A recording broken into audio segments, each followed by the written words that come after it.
Bismillah, elhamdülillah, və salatu və selamu alə Rasulillah. Əziz müsəlmanlar, biz keçən söhbətimizdə imanın ərkanları haqqında danışarkən dedik ki, hər bir insanın İslam dairəsinə daxil olması üçün mütləq şəkildə imanın ərkanlarına iman gətirməsi labüddür.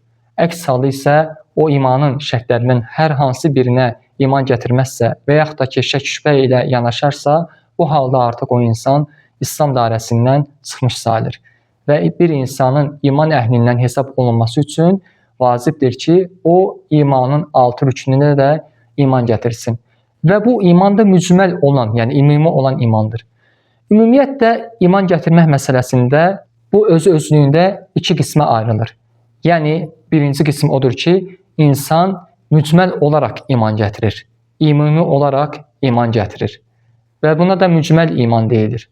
İkinci qism iman isə müfəssəl olan imandır. Yəni, təfsilatlı şəkildə iman etməkdir. Yəni, cüz'iyyətləri ilə bərabər. Və birinci olan mücməl olan iman, dediyimiz o 6 ərkana ümumi şəkildə iman gətirməkdir. Və bu da, hansı ki, biz keçən söhbətimizdə bu barədə danışdıq, Cəbrail əleyhissalam Peyğəmbərimiz sallallahu aleyhi və səlləmdən imanın ərkanları barəsində soruşduqda, Allah Rəsulü sallallahu aleyhi və səlləmə ona ümumi şəkildə məlumat verir. Və deyir ki, iman Allaha, onun mələklərinə, kitablarına, rəsullarına, axirət gününə və qəza və qədərin xeyrini və şərrini iman gətirməkdir. Yəni, Peyğəmbərimiz sallallahu aleyhi və səlləm ümumi şəkildə belə cavab verir. Və bu da kifayət edir. Yəni, o tərəfdən ki, əgər bir insan mücməl olaraq bu şeylərə iman gətirsə, artıq o nicat tapanlardan hesab olunur. Bu, həmin şəxsin nicat tapması üçün kifayət edir. İkinci qism müfəssəl olan, hansı ki, dedik ki, bu təfsilatlı şəkildə iman gətirməkdir. Bu isə nə zaman olur? Əgər bir insan Quran və Peyğəmbərimiz sallallahu aleyhi və səlləmin hədislərindən oxusa və yaxud da ki, eşitsə ki, misal üçün, mələkləri iman məsələsində, misal üçün, Qurandan oxusa və görsə ki, Cəbrail əleyhissalam adlı bir mələk var. Onun vəzifəsi vəhyi nazil etməkdir Allahın rəsullarına, elçilərinə və həmçinin mələklərin qanadları vardır özünə məxsus şəkildə və s. Bu şəkildə o artıq öyrənsə və o məlumatdansa artıq onun üzərinə vacib olur ki, təfsilatlı şəkildə buna iman gətirsin. Və yaxud da ki, rəsullar barəsində.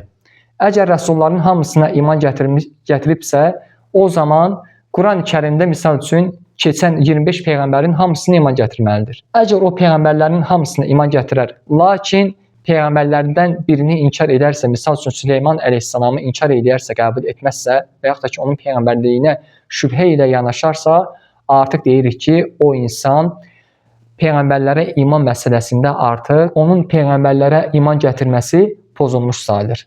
Və belə olan halda da o təfsilatlı şəkildə iman gətirməlidir ki, yəni müfəssəl olan imanı kamil olmalıdır ki, hətta mücməl olan imanı kamil olsun, yəni yerinə gətirilmiş sayılsın.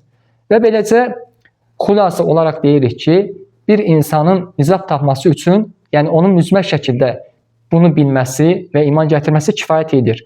Lakin mücməl iman hər bir kəsə vacibdir. Hər bir kəsin üzərində vacibdir ki, bilsin ki, onu yaradan Rəbbi var və ona iman gətirsin, mələklərə iman gətirsin, peyğəmbərlərə iman gətirsin, Allah-u Teala'nın kitablarına, axirət gününə, qəza və qədərə iman gətirsin. Və bu vacib olandır, hər bir kəsin üzərinə. Lakin təfsilatlı şəkildə isə bu vacib deyil. Misal üçün, insan əgər xəbəri yoxdursa, yəni mələyin filan adlı mələk var, misal üçün İsrafil adlı mələk var, onun vəzifəsi budur. Bundan cahil qalsa, o insanın mücməl imanı pozulmuş sayılmır.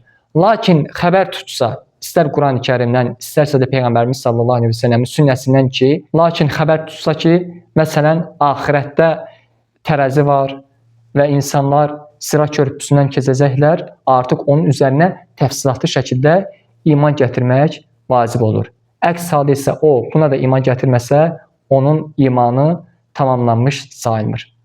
Və doğrusunu Allah bilir. Və sallallahu alə nəbiyyinə Muhammedin və alə əlihi və sahbihi ecmain.